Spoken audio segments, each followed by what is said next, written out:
Biología aplicada en la Universidad Austral de Chile. En su trayectoria se ha destacado por haber trabajado en el control de calidad, en buenas prácticas de laboratorio, demostrando sus destrezas en el control biológico de procesos y productos en industrias farmacéuticas, de alimentos, de agua, de agricultura y de acuicultura. Ingeniera Verónica, sea bienvenida esta noche. Le dejo en sus manos este excelente grupo. Si tienen alguna inquietud, chico, levanten la mano que la ingeniera le va a dar permiso para que puedan despejar cualquier duda que se les presente.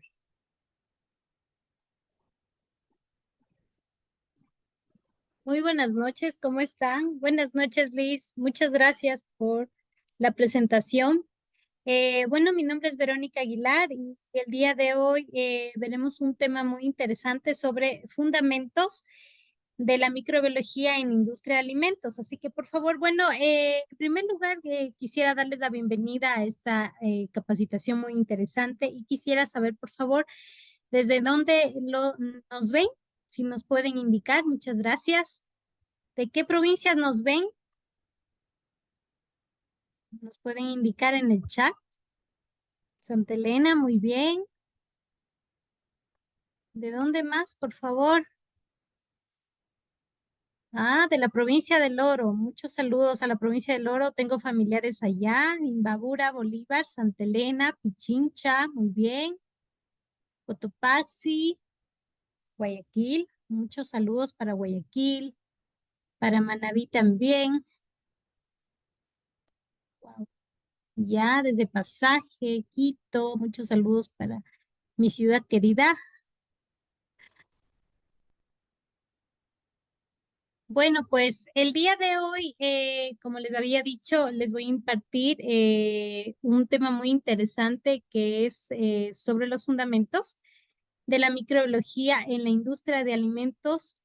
Muchos saludos también para Progreso, Machala. Así que en este momento, por favor, les voy a empezar a compartir las diapositivas que voy a presentar el día de hoy. Yo estoy abierta a cualquier pregunta.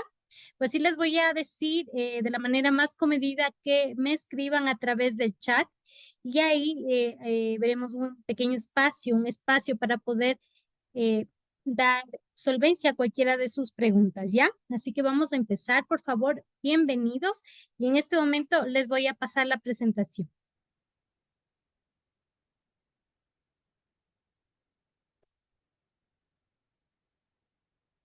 Muy bien, muy bien, muy bien. Empezamos entonces. Vamos a ver. Ya. Ahora sí, quiero preguntarles a cada uno de ustedes si por favor miran la presentación. La presentación sí la ven. ¿Me podrían confirmar en el chat? Muchas gracias. Muy bien, sí se ve. Perfecto. Ya.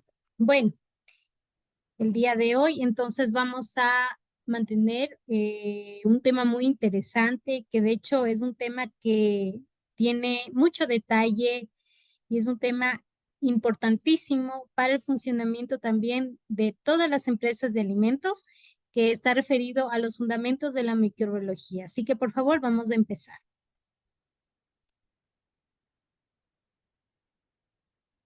Bueno, dentro de la agenda de esta presentación, vamos a tener unos acápites muy interesantes. En primer lugar están los aspectos generales de la microbiología de alimentos, los microorganismos de las enfermedades transmitidas por los alimentos, que es una de las partes más fundamentales del tema, y lo que es preservación, normativas y métodos de diagnóstico microbiológico de los alimentos. Bueno, en primer lugar, yo lo que quería decirle rápidamente es que este tema no es un tema de solamente verlo una vez, realmente una capacitación en un tema de microbiología de alimentos es muy importante.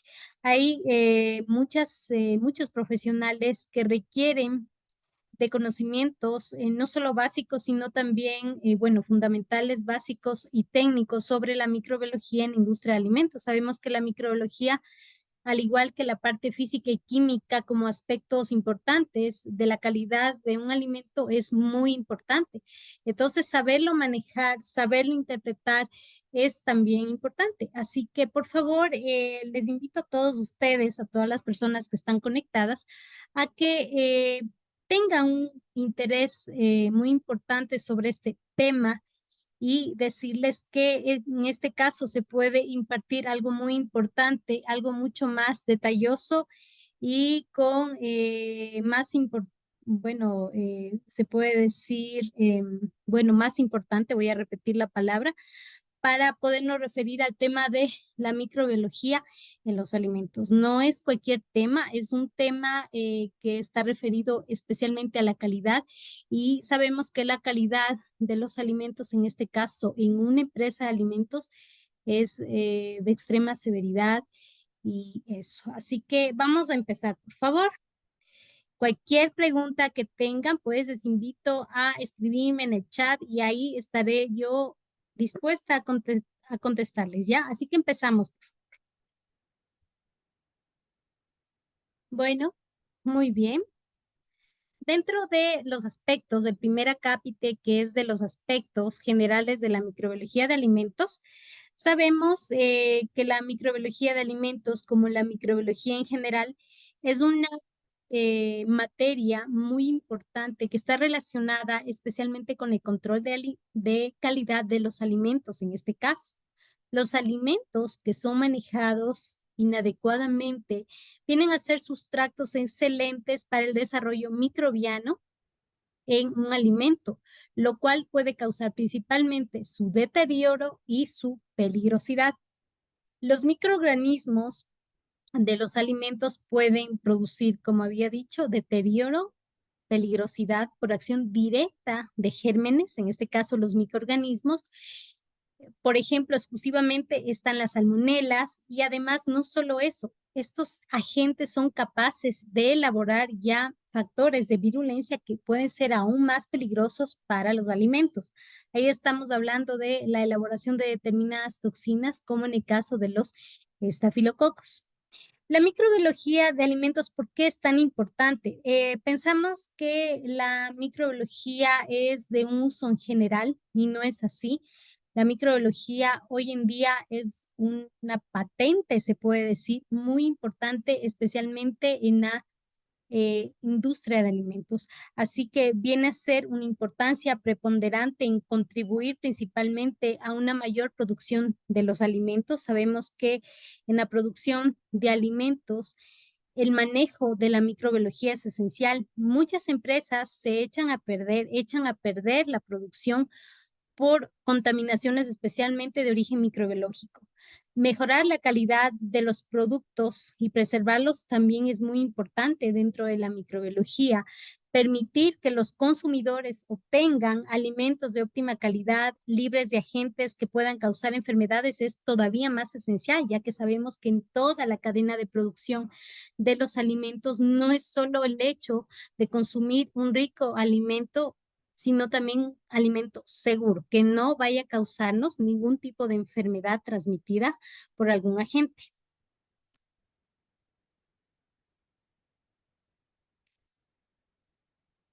Ahora, dentro de lo que es la microbiología de alimentos, la microbiología de alimentos ya es muy remota. O sea, al igual que la microbiología en general, tiene ya una trascendencia muy, muy, muy antigua. Estoy hablando del siglo XV y del siglo XVI, donde viene a surgir la microbiología de alimentos, en este caso, a estar relacionada con la higienización de procesos de producción de alimentos. Inclusive dice que ya en el año, estoy hablándoles del año 1525, ya empezaron a aparecer mataderos de ganado, obviamente, donde ya empezaron a inducirse o a traducirse, se puede decir, ya algunas normativas higiénicas para poder negociar los productos.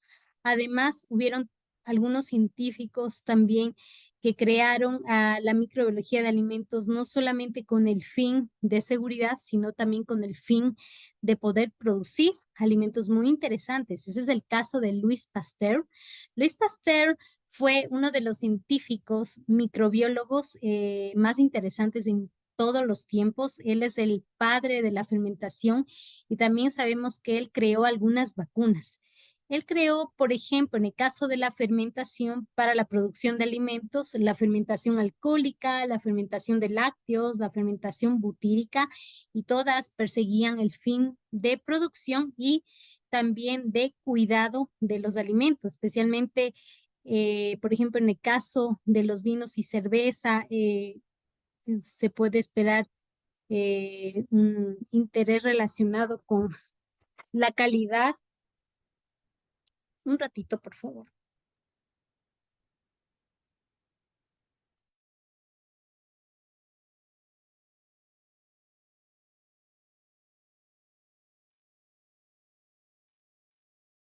Les pido mil disculpas, por favor. A ver, en el caso de la fermentación alcohólica, la relación no solamente estaba dada por la producción de vino y cerveza, sino también cuidar la acidez y ciertos sabores que podían afectar a este tipo de producción. Estaba también la fermentación de los lácteos, ¿no? Relacionada con la producción de conservantes, de yogures, leches fermentadas, aceitunas, que hoy en día es muy típico en nuestro medio, y la fermentación butírica, que sí está muy relacionada ahora, ya que se producen sabores artificiales para la industria de alimentos.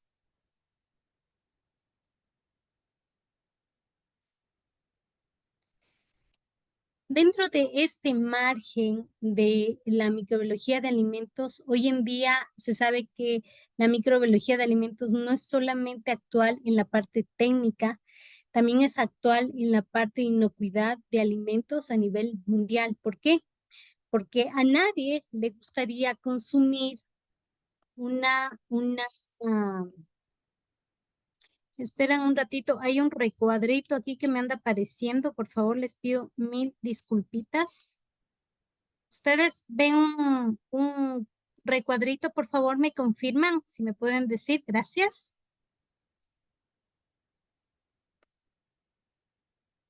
No, perfecto. Muy bien, no lo ven. Ya.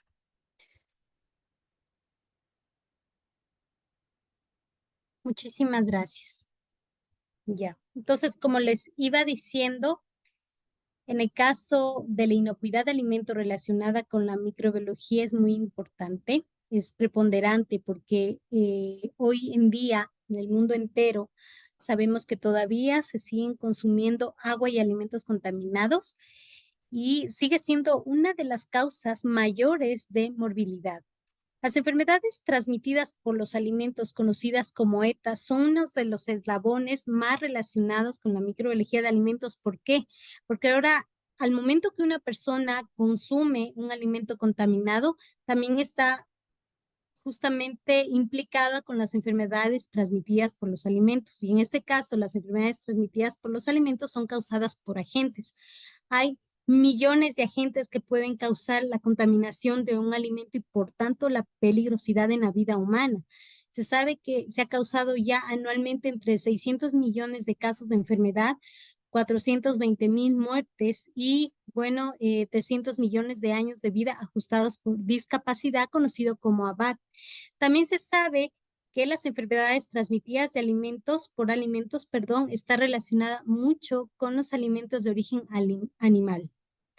En este caso tiene que ver mucho los cárnicos, por ejemplo, la carne aviar, carne porcina, ovina, la carne de ganado también, siendo también la principal fuente de ETAs a nivel mundial. Ahí están enlazados y relacionados un montón de agentes, no solamente bacterianos, también están enlazados virus como los norovirus, que son muy típicos en los Estados Unidos. Está la salmonela, Campylobacter. Se estima que la salmonela notifoidea también causa anualmente 80 millones de casos de infección y 60.000 muertes, mientras que el Campylobacter también es un agente súper importante que tiene que ver, de hecho, mucho con la carne aviar, de las cuales causa un porcentaje alto de infección y también muerte.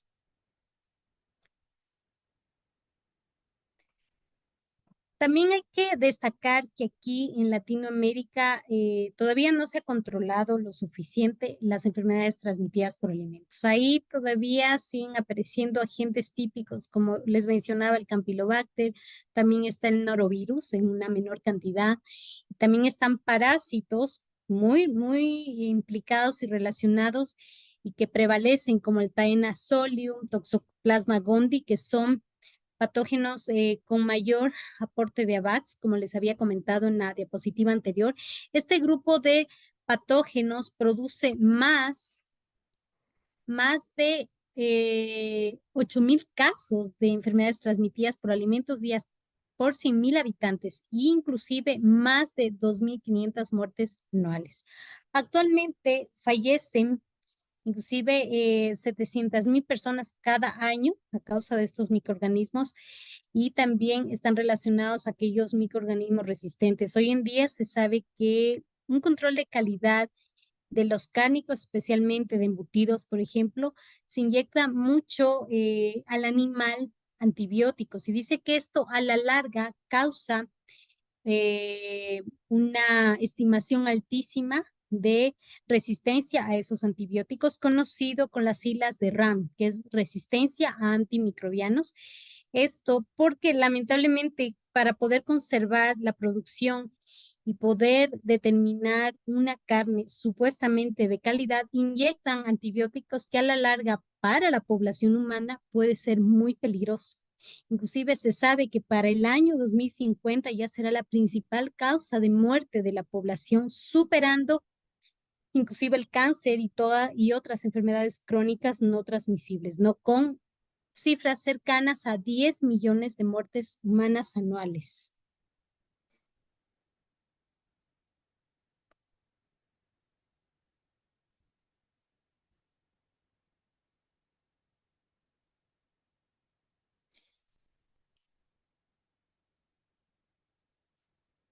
Bueno, hablando del tema de los aspectos generales de la microbiología de alimentos, tenemos un tema súper importante, diría yo, el primordial de la microbiología de alimentos, es el que tiene que ver con la ecología de los microorganismos en los alimentos.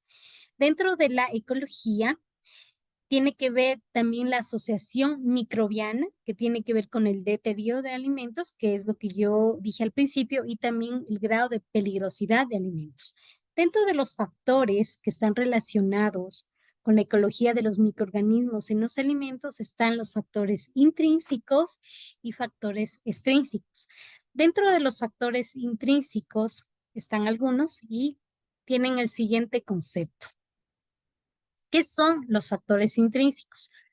Los factores intrínsecos son aquellos factores inherentes que están dentro, se puede decir que constituyen o que están implicados dentro de un alimento, que tienen que ver también con el control de calidad del alimento. Aquí, uno de los más importantes y que se controla mucho en una empresa de alimentos es la actividad del agua o humedad relativa.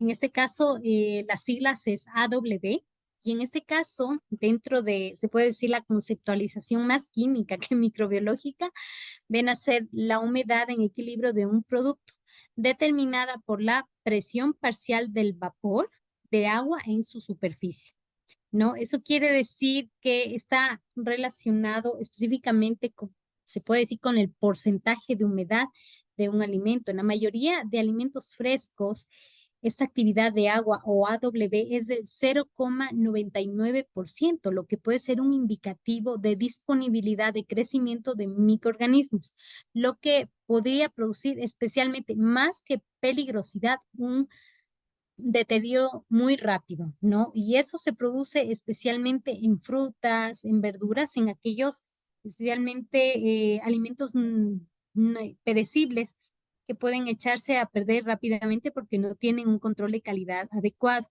La mayoría de las bacterias que producen alteraciones en alimentos supuestamente dice que no va a crecer con valores de AW inferiores a 0,91. Sin embargo, ahí hay digamos, una pequeña variación, ya que puede haber también en este caso, en este índice, el crecimiento de mohos y levaduras con una actividad de agua o humedad de 0,80, ¿no?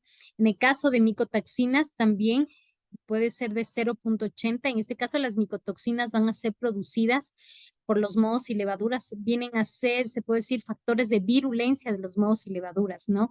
También está el estafilococo aureus, que se puede llegar a multiplicar con valores de AW de 0,86, pero, por ejemplo, en el caso del Clostridium botulinum, que es un organismo anaerobio, no crece por debajo de 0,95. Hay también bacterias halófilas. Esas bacterias halófilas pueden estar relacionadas un poco con la producción de mariscos, de las cuales sí puede crecer con un AW mayor a 0,75. Bueno, ahí tenemos un pequeño recuadro, como ustedes pueden observar, de las cuales puede haber la actividad del agua, una clasificación, los requerimientos para el control en qué alimentos y microorganismos, ¿no? Ya. Otro de los aspectos intrínsecos muy determinantes y relacionados en los alimentos está el potencial de hidrógeno conocido como pH. El pH igualmente desde el concepto químico viene a ser un logaritmo negativo de la actividad de los iones de hidrógeno. Aquí, en este caso, los valores bajos de pH, que son inferiores a 4,6, pueden ayudar a la conservación e inocuidad de los alimentos, inhibiendo el crecimiento bacteriano. Como ustedes pueden ver aquí en este recuadro de colores, aquí hay digamos, un límite de las cuales puede haber crecimiento de microorganismos.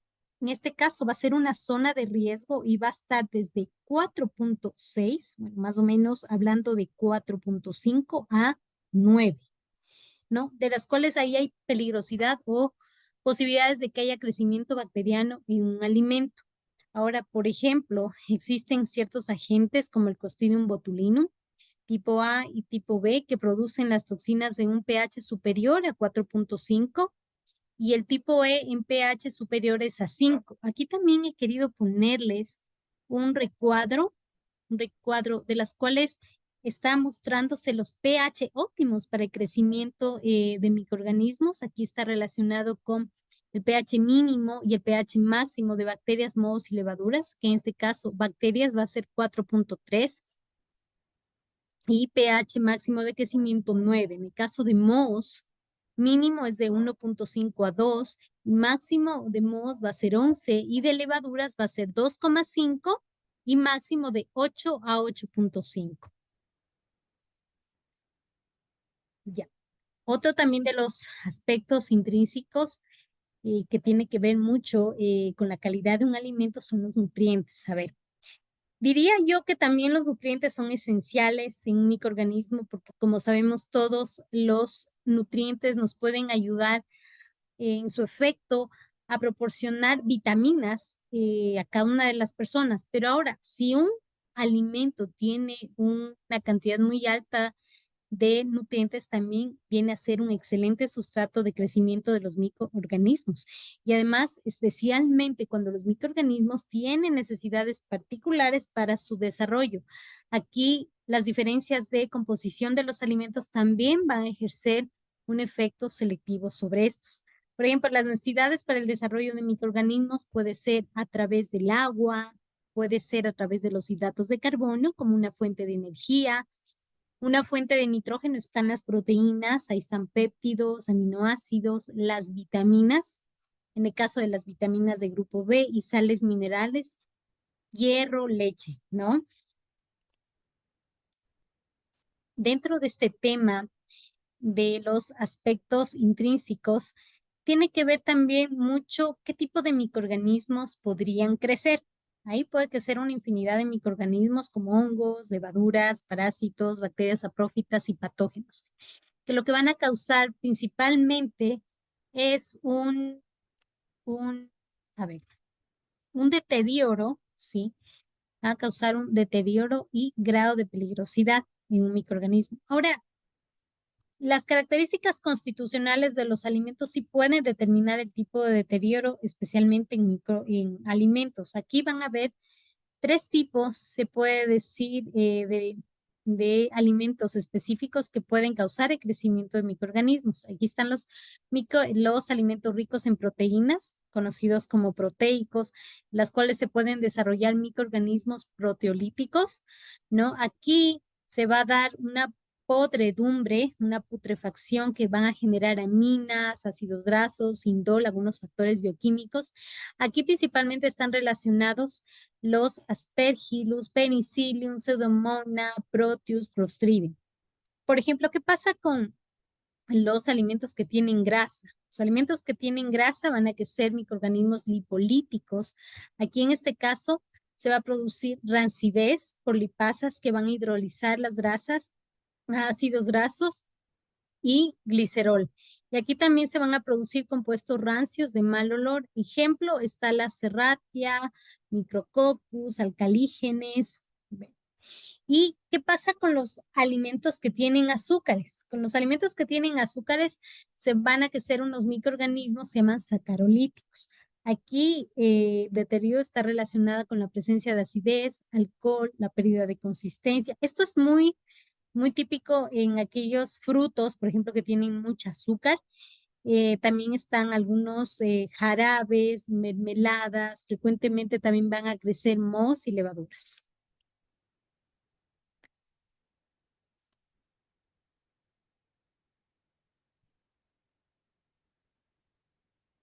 Bien. Ya. Otro de los factores intrínsecos es el factor llamado potencial óxido reducción o potencial redox, no sé si han escuchado. Ya, ¿por qué este factor? Este factor químicamente es la capacidad de ciertas sustancias químicas de ganar o perder electrones, ¿no? Aquí va a estar relacionado este factor de aquí con las relaciones del oxígeno de los microorganismos vivos y puede ser utilizado para especificar el ambiente en el que un microorganismo es capaz de generar energía y crecer sin ningún problema y obviamente reproducirse o sintetizar nuevas células. Aquí, en este caso, el potencial redox está relacionado con una categoría bacteriana y también con un ejemplo. Por ejemplo, si es un redox positivo, van a estar las bacterias aeróbicas y si es un redox negativo, van a estar relacionadas las bacterias anaeróbicas, ¿no? Por ejemplo, esta relación del potencial redox se está relacionada en MV, milivoltios, y aquí viene justamente a haber un límite, ¿no? De las cuales por eh, no respetar ese límite va a haber un crecimiento, por ejemplo, en el caso de los quesos, en el caso de la carne post-rigor, y aquí también tenemos un índice, ¿no? De las cuales puede haber un mejor crecimiento de aerobios y de mohos y levaduras. Vamos ahora a hablar de otros factores también muy interesantes que tienen que ver con el crecimiento de microorganismos en alimentos y son los factores extrínsecos. Ahora, ¿qué son los factores extrínsecos? Los factores extrínsecos son aquellos que están relacionados con la parte físico-química de un alimento. En este caso, uno de los factores extrínsecos más relacionados y que es de mayor cuidado en un alimento y en una industria de alimentos es la temperatura. La temperatura viene a ser el factor ambiental de mayor influencia en la multiplicación de microorganismos en alimentos. Aquí, de acuerdo a la temperatura, va a haber una clasificación del crecimiento de microorganismos en alimentos. Aquí está, por ejemplo, los agentes termófilos, de las cuales pueden crecer microorganismos de 55 a 65 grados, mesófilos de 30 a 45 grados, psicotrófos entre 2 y 15 grados y psicrófilos capaces de crecer a temperaturas cercanas a 0 grados. Hay también que destacar que dentro de una industria de alimento van a haber zonas, digamos, o determinaciones específicas donde se supone que no debería haber crecimiento bacteriano y que se va a controlar lo que se llama la zona de peligro. Perdón. Aquí, en la zona de peligro, como ven aquí en este termómetro, en este diagrama de termómetro, va a ser especialmente de entre 4 y 65 grados. Aquí tranquilamente se van a multiplicar los microorganismos. De hecho, puede haber el desarrollo también de factores de virulencia a temperaturas muy cercanas, por ejemplo, entre los 30 y 37 grados. Cuando ya hablamos de la zona caliente y zona fría, es más bien cuando ya se está haciendo un control para evitar el crecimiento de microorganismos dependiendo de la industria de alimentos que sea. Por ejemplo, en el caso de la zona caliente, hablamos lo relacionado con la pasteurización o lo que se conoce como la ultrapasteurización. Aquí los tratamientos por calor van a destruir los microorganismos. Y en el caso de la zona fría, también aquí también se hace un control para inhibir el crecimiento de microorganismos a través de la refrigeración o inclusive cuando ya hay un proceso de congelación. Aquí se inhibe, en este caso de la zona fría, se inhibe la multiplicación de los microorganismos quedando en una fase de latencia. En la fase de latencia hay que tener en cuenta una cosa, que por cualquier cosa, si no hay un control o hay un choque frío, puede haber el crecimiento de microorganismos. Eso hay que tener mucho cuidado. Es por eso que existe un rango de temperatura fría, caliente, para poder controlar el crecimiento de microorganismos. Bueno, aquí tengo una pregunta, dice, de David. Dice, las que son con azúcares, crece el hongo mucor. ¿A qué se referirá con esa pregunta, mi estimado David? Si me puede formular mejor la pregunta. Muchas gracias. Vamos a pasar a la siguiente diapositiva, por favor. Bueno, dentro de los factores extrínsecos tenemos también la adición de sustancias inhibidoras y tenemos el factor de la radiación. En el caso de las sustancias inhibidoras son aquellas sustancias que van a impedir el crecimiento de microorganismos. En este caso pueden haber ácidos y sustancias orgánicas que van a evitar el crecimiento de microorganismos. Esto se utiliza mucho, por ejemplo, en la industria camaronera. Yo trabajé un tiempo en una industria camaronera justamente en Santa Elena, muy interesante, y para hacer el control de crecimiento de microorganismos para que no vaya a afectar la producción de camarón, se utiliza mucho lo que son ácidos orgánicos en las piscinas. Bueno, existe también lo que se llama la radiación. Hoy en día la radiación sí se utiliza en las empresas de alimentos. Con esto directamente no he tenido relación en mi vida profesional, pero sé que se utiliza bastante. Y lo que pasa aquí es que se produce un daño subletal o destrucción del microorganismo de acuerdo a la dosis. Ahí pueden existir radiaciones ultravioletas, ionizantes, rayos X, rayos gamma.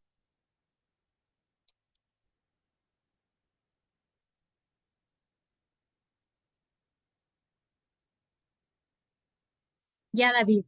Bueno, aquí la pregunta que me hace David es, las que son con azúcares crece el hongo mucor, dice. Es decir, ¿cómo podemos controlar en presencia de dicho hongo? Es muy frecuente. Mi estimado David, bueno, en este caso, algo que yo quiero relevar aquí y de mucha importancia dentro de este tema de los fundamentos de la microbiología, un detalle muy importante es la parte técnica, ya que para evitar el crecimiento de cualquier microorganismo, se hace un control microbiológico o también conocido como un control biológico para determinar si existe o no la posibilidad de un crecimiento de un microorganismo, como dice David, el mucor en azúcares, ¿no?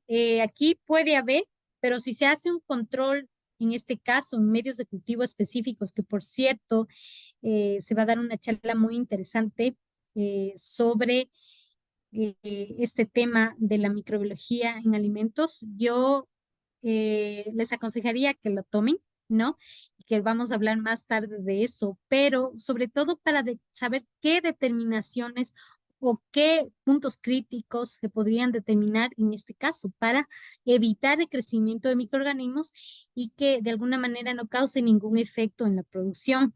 Aquí también dice, yo trabajo en cárnicos, entonces dice, ¿debido a qué se ponen los filamentos de carne verde?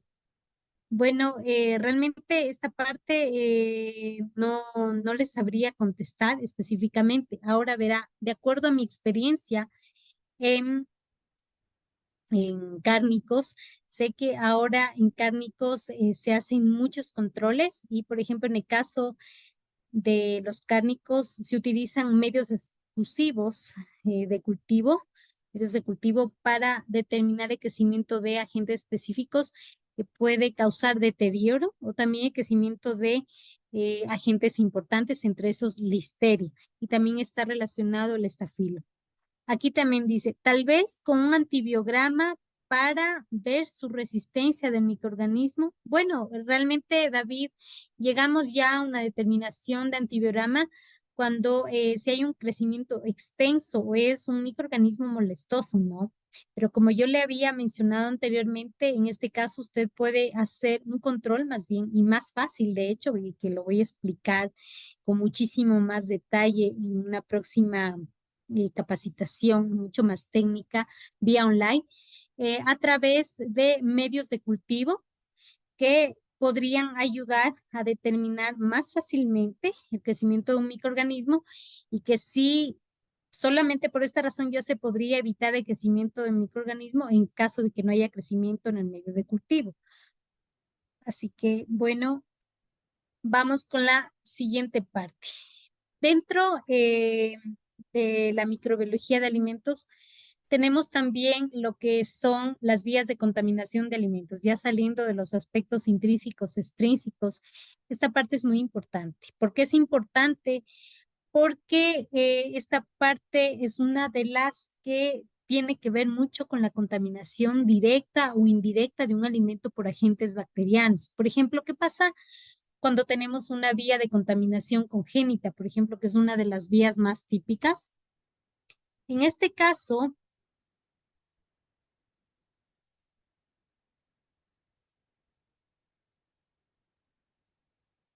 en este tipo de vía, aquí hay una contaminación natural de los alimentos por su origen animal o vegetal. Eso pasa mucho en los cárnicos, especialmente en la carne de ganado, en la carne aviar, donde sabemos que el mismo animal puede tener una flora y que esa flora a su vez puede contaminar el alimento, que en este caso va a ser la carne. También tenemos una vía de contaminación muy típica que es el manipulador, la persona que está específicamente trabajando en una industria de alimentos, haciendo cualquier actividad, ya puede ser la actividad de pase de los alimentos, un llenado o un envasamiento, ¿no?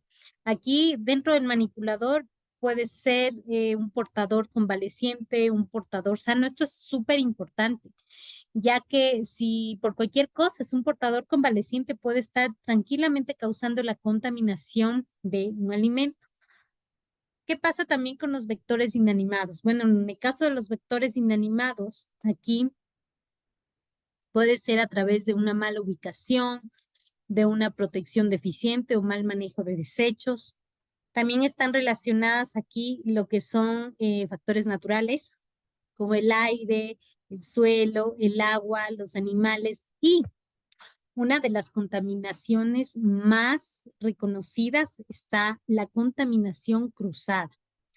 Aquí la contaminación cruzada es uno de los factores de contaminación más típicos, ya que se sabe que este tipo de contaminación se da especialmente cuando no se utilizan buenas prácticas de manufactura, en este caso, en un proceso de producción de un alimento y que por cualquier cosa puede estar contaminando ya en un estado de envasamiento un alimento. Esto es una, digamos, una noticia, ¿no? Que ya se ha llevado hace varios meses aquí en el Ecuador, aquellos productos que han sido contaminados por plomo, de las cuales ha sido muy grave.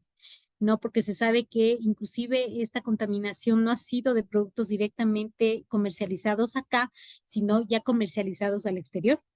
Y ustedes saben que eso puede causar, como yo lo había manifestado en una de las primeras diapositivas, tiene que ver mucho con la pérdida de la producción de alimentos, ¿no? Si no se cuidan aspectos como la contaminación cruzada, eso es muy grave.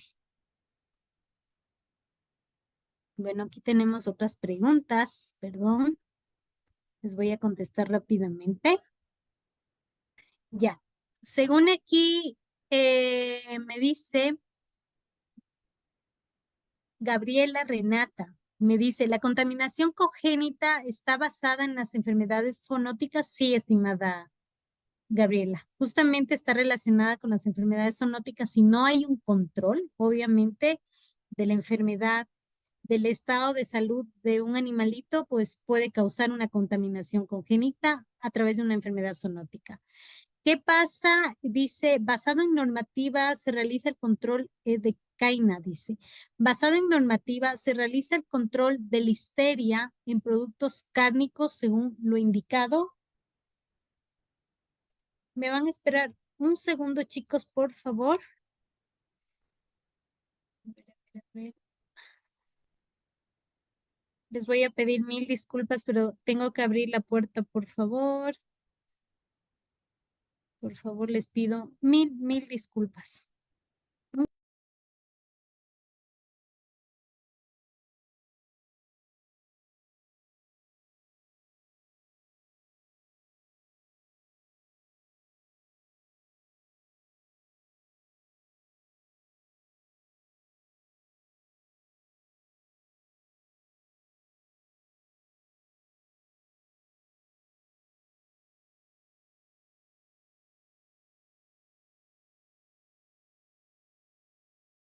Chicos, por favor, les pido mil disculpas por estos altercados que se presentan a veces.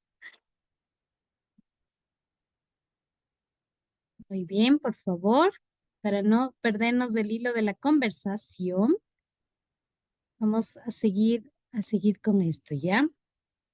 Perdón, estaba en el chat y ya me desconecté del chat. A ver, bueno, basado en la normativa, ¿se realiza el control de listeria en productos cárnicos según lo indicado? Sí, sí se realiza un control de listeria.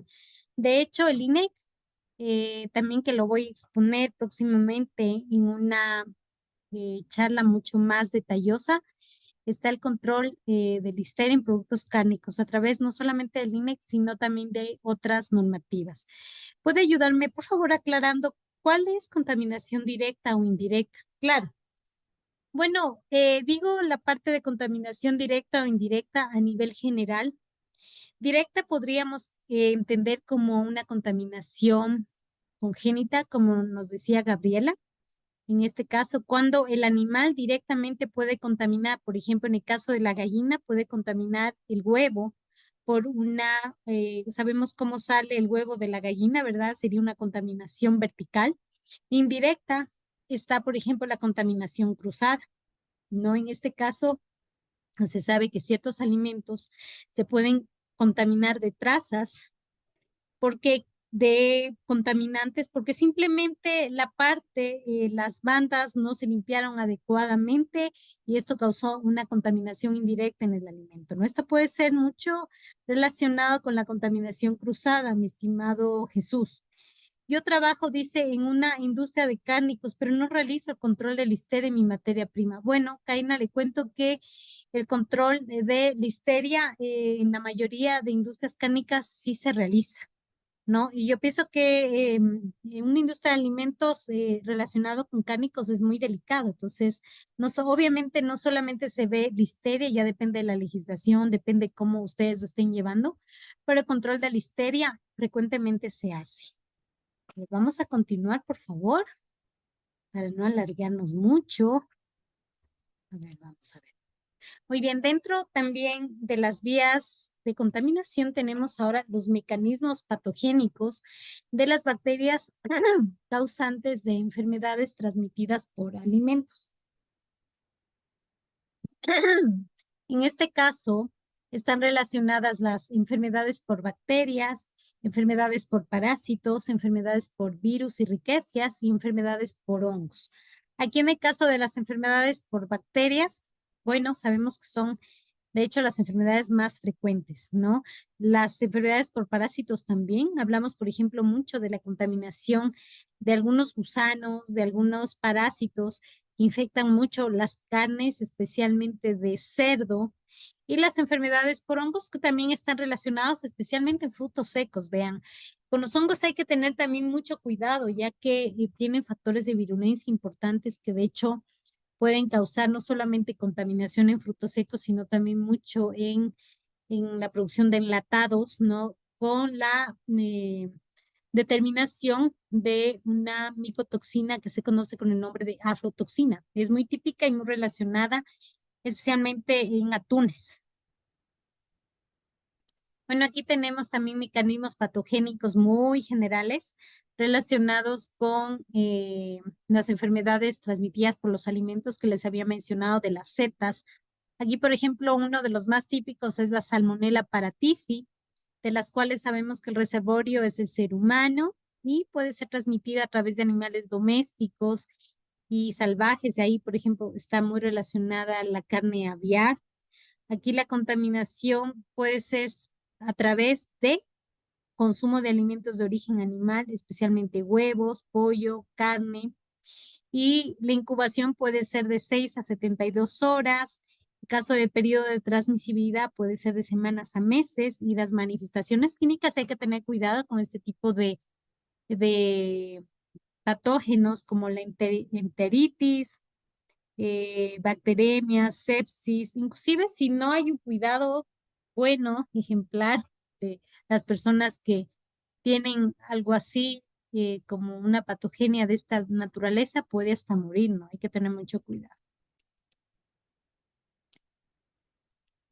Bueno, aquí tenemos una también, uno de los mecanismos patogénicos causantes de enfermedades en alimentos es el relacionado con mariscos. Bueno, sabemos que en la costa consumen muchos mariscos más que acá en la sierra, ¿no? Y ahí está relacionada una patogenia, una enfermedad que se conoce con el nombre de cólera y que ustedes lo deben conocer. Aquí los microorganismos relacionados con el cólera está el Vibrio parahemolyticus y también está el Vibrio vulnificus. Aquí, bueno, en el caso del Vibrio parahemolyticus y obviamente que está el Vibrio cólera, son bacterias, acuérdense, halófilas, que gustan mucho de la sal y que producen gastroenteritis, especialmente cuando una carne de pescado crudo o crustáceo puede estar contaminada con este agente. Ahora, dentro de los mecanismos de las vías de contaminación, hay que tener muy en cuenta y cuidado que en la actualidad las enfermedades transmitidas por alimentos con características de severidad, como la fiebre tifoidea, el cólera que lo acabo de mencionar, y otras infecciones de tipo parasitario, han sido prácticamente dominadas en países con saneamiento adecuado, como nuestro país, pero sigue siendo todavía una causa importante de mortalidad en los países en desarrollo como el Ecuador, donde el índice de pobreza es bastante alto. Se ha estimado que en los últimos años, entre el 80 y 90% de los brotes de enfermedades transmitidas por alimentos son atribuibles a la contaminación de estos por bacterias patógenas o sustancias tóxicas que estos producen. Inclusive hay agentes también, agentes microorganismos que producen biotoxinas, que también pueden ser muy peligrosas, no el agente como tal, sino también los actores de virulencia que pueden producir, que puede ser todavía más desencadenante y peligroso para la salud humana, ¿no? Ahí está relacionado en pescados, mariscos. También están los micotoxinas en granos y otras partes comestibles de plantas. Constituyen un serio problema para la salud de los consumidores. Además también de estos peligros identificados, bueno, en la actualidad también contribuye las intoxicaciones alimentarias, la contaminación ambiental, lo que yo les había hablado de los antibióticos. Hoy en día a los cárnicos les administran mucho antibiótico y no solo a los cárnicos, está relacionado también en la producción de lácteos, en la producción de huevos, donde a los animales se les pone mucho antibiótico justamente para evitar el crecimiento de microorganismos. Pero ¿eso qué está causando? Esto está causando un alto índice de resistencia en los cuerpos de las personas que consumen estos productos y eso es muy peligroso, ¿no? Especialmente porque, bueno, en ese caso deberían hacerse buenas prácticas agrícolas y o también lo que está relacionado con el uso de plaguicidas, fertilizantes que también son muy peligrosos y sustancias promotoras de crecimiento.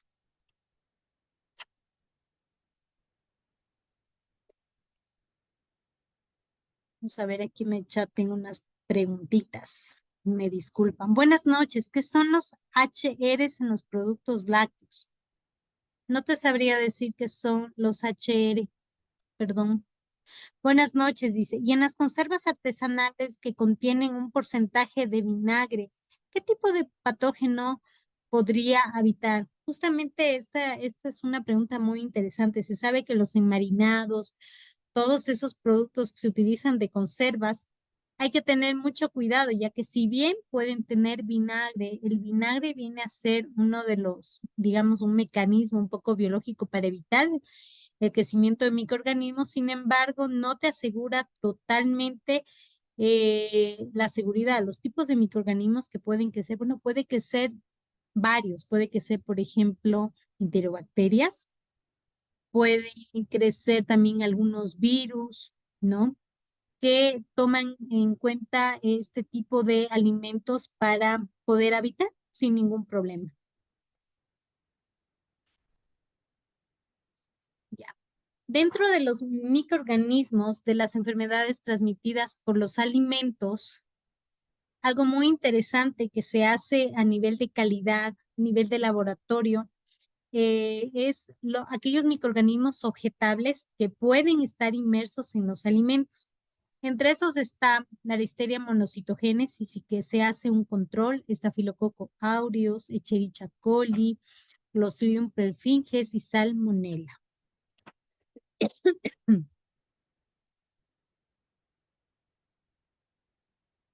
Ah, muy bien. Tenemos también dentro de lo que es la microbiología de alimentos un tema muy interesante que es relacionado con la preservación de los alimentos.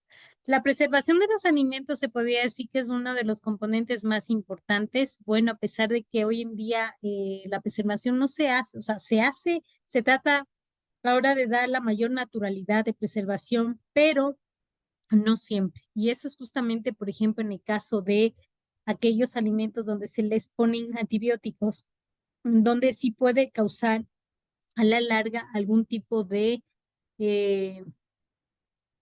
algún tipo de, no enfermedad, sino una característica en un ser humano como la resistencia a un antibiótico, por ejemplo. Aquí para lograr que la conservación evite, justamente la conservación, ¿por qué se hace? La conservación se hace porque evita la descomposición provocada por la pérdida de las características organolépticas e higiénicas y nutricionales en un alimento. Es necesario aplicar un tratamiento adecuado y proceso que transforme los alimentos frescos en productos que puedan mantener una óptima calidad por un periodo de tiempo más o menos prolongado. Aquí también está relacionado dentro de la preservación no solamente aquellas sustancias que se podrían administrar, se puede decir, directamente a un alimento, sino también conservación a través de temperatura, que hoy en día se lo utiliza mucho. A través, bueno, aquí, por ejemplo, ¿cuáles son puntos importantes dentro de la preservación de alimentos? Primero es el retardo de la actividad microbiana. Justamente aquí se logra eliminar o obstaculizar el crecimiento de microorganismos existentes, como les había mencionado, por bajas temperaturas, la desecación y destrucción por calor, que es lo más típico que se hace hoy en día, ¿no? Y el retraso de la autodescomposición a través del escaldado cuando se someten al calor o se retrasan reacciones químicas como por ejemplo la oxidación.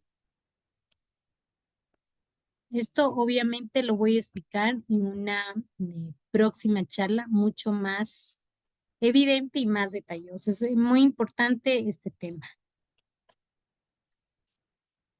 Ya. Dentro de la preservación, como yo les había mencionado, bueno, aquí les voy a poner unos cuadritos. Les voy a decir que el frío es muy importante dentro de la preservación porque puede retrasar la aparición de gérmenes y permite por un tiempo regular que el alimento conserve sus propiedades. Esto puede tener favor y también puede tener contras, ¿no? Ya que se sabe que si no hay un control del frío, puede haber un crecimiento de microorganismos. Hay que tener mucho cuidado con eso, ¿no? Y, por ejemplo, otro que está muy relacionado con la preservación es la esterilización. La esterilización permite una vida más útil y más larga de un alimento, más de 4 meses, y dependiendo del tipo de alimento, este tiempo puede ampliarse inclusive hasta los 2 o 5 años. Eso pasa mucho en la industria tunera.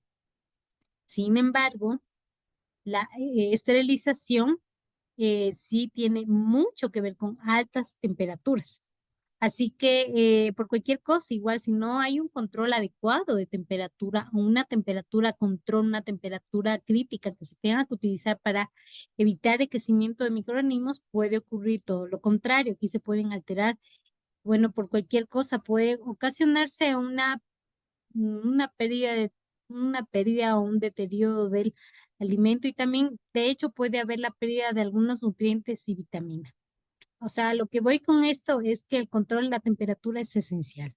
Si no hay un control esencial de temperatura, bueno, que ya las normas y las empresas atuneras lo saben, pues puede haber un incremento de microorganismos. Dentro de este tema de la microbiología también está relacionada las normas. Por favor, las normas sí son esenciales. Si se utiliza una temperatura, una cadena de frío, algo, todo está relacionado también con normas específicas que se tienen que usar en cada una, y especificando también las industrias de alimentos. Acuérdese que esto está muy relacionado con el Codex Alimentarius.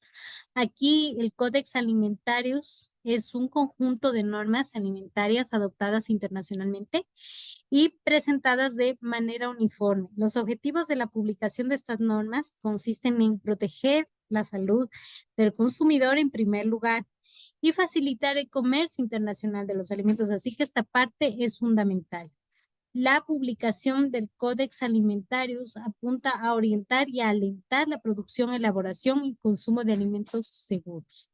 Como pueden ver aquí hay varios códigos alimentarios que están relacionados justamente con los principios generales de higienización, de alimentos procesados, dependiendo del tipo de alimento y práctica de alimentos.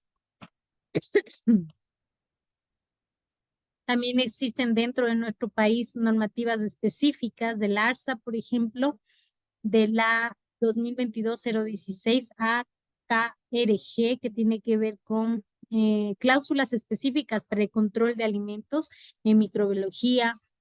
Bueno, también hay un código de prácticas para la prevención y reducción de la contaminación por micotoxinas, del Códex, de la ISO 20836 también, de la microbiología de los alimentos para el consumo humano y animal, que tiene que ver con el control de PCR, que hoy en día sí se está haciendo ya en algunas empresas, el código de prácticas para el control de malezas a fin de prevenir la reducción, contaminación de los alimentos, piensos, bueno, y entre otros. Que obviamente esto va a estar detallado eh, en una próxima reunión muy interesante, ¿no? Algo muy importante también dentro de a ver, me esperan un ratito que hay una preguntita que dice,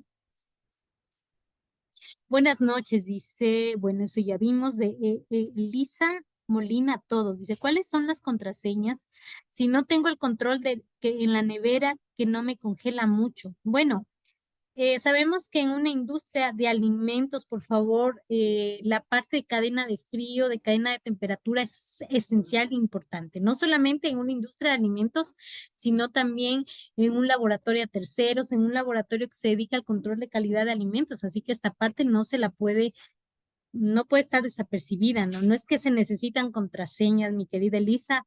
En este caso, aquí lo que se requiere son varios instrumentos que se utilizan hoy en día para poder controlar la cadena de frío.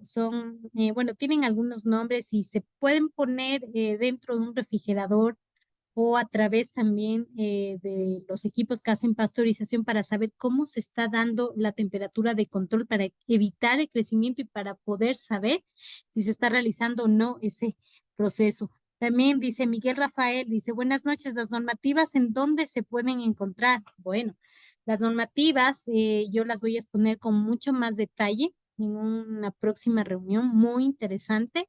Las normativas, yo les voy a pasar las normativas en esa próxima reunión que les voy a dar.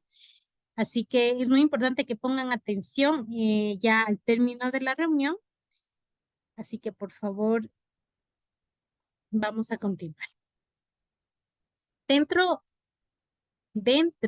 de este tema de las normativas también está lo que se llama la gestión de inocuidad de alimentos, que yo ya les puse al principio.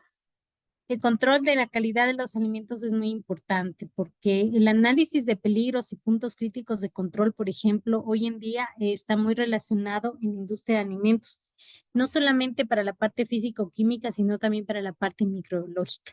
Y esto tiene que ver con un sistema que también se lo va a detallar de manera muy importante en la parte de microbiología. Es reconocido como HACCP, que es el análisis de peligros y puntos críticos de control. Este sistema es adaptado desde los años 70 y se lo hizo en los programas espaciales de la NASA por el tipo de alimentación en las personas que acudían a la NASA y que trabajaban en la NASA. Desde entonces ha sido implementado por la mayoría de países, que hoy en día en nuestro país ya se está dando. El sistema HACCP se basa en 7 principios que sirve para identificar y evaluar peligros biológicos, químicos o físicos que pueda causar un efecto adverso a un alimento y obviamente este efecto se pueda dar también en la salud. Aquí se va aplicando, validando científicamente las medidas de control, los puntos críticos de control, el monitoreo de los puntos críticos de control, llevando acciones correctivas cuando se identifique una desviación, como contaba nuestra compañera acerca de las temperaturas. Y tener un adecuado registro de toda la documentación del sistema. También es importante aclarar la definición dentro de este sistema, lo que es un peligro y lo que es un indicador microbiológico. Lo quise poner porque me pareció muy interesante. Aquí los indicadores microbiológicos van a ser, o sea, son útiles para actividades de monitoreo y verificación de la adecuada aplicación de los puntos críticos de control y actividades de limpieza y desinfección. No representan los indicadores microbiológicos el patógeno per se y por tanto no son considerados en etapa de identificación de peligros, ¿no? Ahora, ¿qué pasa con peligro? ¿Qué es un peligro? Un peligro es una descripción de la naturaleza, la gravedad y duración de los efectos adversos en la salud causados por la ingesta de un alimento que puede estar contaminado ya sea por una toxina o por un patógeno. También dentro de la gestión de la inocuidad de los alimentos y como normativa sabemos que muchas empresas ya tienen no solamente HACCP, sino ya normativas mucho más direccionadas a la inocuidad de alimentos como son la ISO 22000 o la FCC 22000, de las cuales ha servido mucho para gestionar la inocuidad de los alimentos. Generalmente las empresas ya están certificadas con esto, no todas aquí en nuestro país, ¿no? Una de las empresas, por ejemplo, que tiene esta certificación y de las cuales yo laboré, es la empresa ProDeGel, que hoy en día se conoce como Gelco Internacional, de la cual tiene esta certificación que es muy importante en toda la cadena de producción e inocuidad de los alimentos. También ya se han ido incorporando de manera muy importante análisis de riesgo en la toma de decisiones sobre la inocuidad alimentaria. Eso también se lo va a decir con mucho más detalle en una próxima reunión.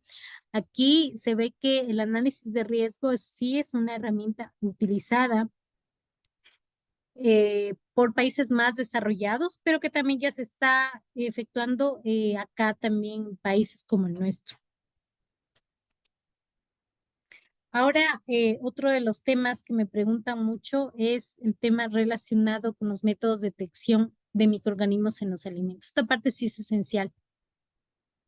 Esta parte es esencial porque dentro de la cadena de producción de los alimentos para poder en su efecto determinar la presencia de un punto crítico de control, como lo mencioné anteriormente, o algo, una variación, un desvío, se necesitan de métodos que pueden ser directos, métodos que pueden ser tradicionales o no tradicionales. Aquí los métodos, ¿por qué sirven? porque están destinados a detectar un microorganismo que puede estar afectando a un producto, puede ser peligroso también ya a su vez para las personas que consuman ese producto. Tiene que ver con el recuento, la caracterización, la subtipificación de microorganismos, mediante el cual se obtienen resultados de manera sencilla, fiable y rápida. Aquí también está relacionado todo esto con el sistema de trazabilidad alimentaria, desde el momento de la producción hasta el momento del consumo. Dentro de los métodos de detección de microorganismos en los alimentos, tenemos, les había mencionado, los métodos tradicionales. Aquí dentro de los métodos tradicionales están los muestreos, los hisopados, las siembras, tinciones y serologías. Aquí se van a utilizar varios factores, como los medios de cultivo que se utiliza para sembrar un alimento específico, qué tipo de muestreo se va a realizar, los hisopados que se deben hacer, una cadena de producción, las siembras, qué medios de cultivo utilizo. Y bueno, ya hay algunos sistemas también un poco más específicos como la serología y las tinciones. Y dentro de los métodos de detección ya no solamente tenemos los tradicionales, sino también los no convencionales. Los no convencionales son también algunos que se utilizan hoy en día en algunas empresas donde ya no se requiere de mucho labor. Ahí está, por ejemplo, la utilización en el muestreo del luminómetro. Ya no se utilizan medios de cultivo específicos, sino una herramienta muy interesante que se conoce con el nombre de Petrifilm, que se la va a explicar con mucho detalle en una reunión próxima que va a haber ya con, digamos, con más labor acerca de la microbiología en la industria de alimentos, el API, filtración de membrana, biología molecular. Bueno, pues por mí ya está, esta sería toda mi presentación. Por favor, si tienen alguna pregunta, chicos, yo estoy a lo que ustedes me digan. Muchísimas gracias.